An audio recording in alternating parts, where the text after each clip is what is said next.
Hello, I'm Terence Corrigan, Project Manager at the Institute of Race Relations. There's been a great deal of controversy in recent days following comments by Western Cape Premier Helen Zille about the possibility of a tax boycott should certain pathologies in governance not be arrested.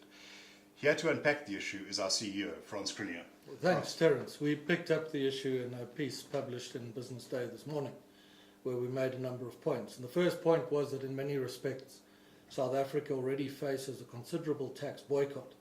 And we made examples of communities who, frustrated at the incompetence of government delivery, have been forced to pay rates and taxes into trust accounts. We made examples of widespread cigarette smuggling and the effect that that has on revenue collection.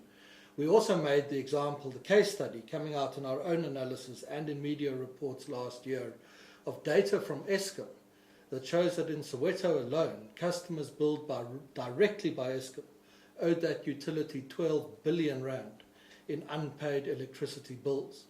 And that information was accompanied by comments from an Eskom executive who said that there was a problem of a culture of non-payment in the country, Eskom's own words, and called upon politicians to do more to address that culture.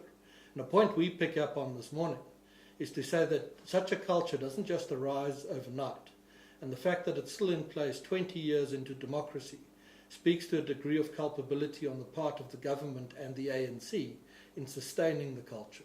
But we went further than that in our commentary, didn't we? Yeah, we went one step further than that.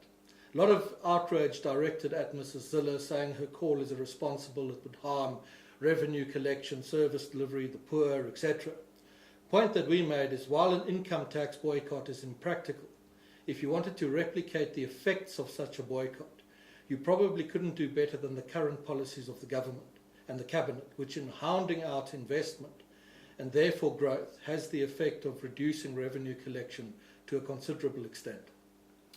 All of which makes the outrage directed at those comments somewhat ironic.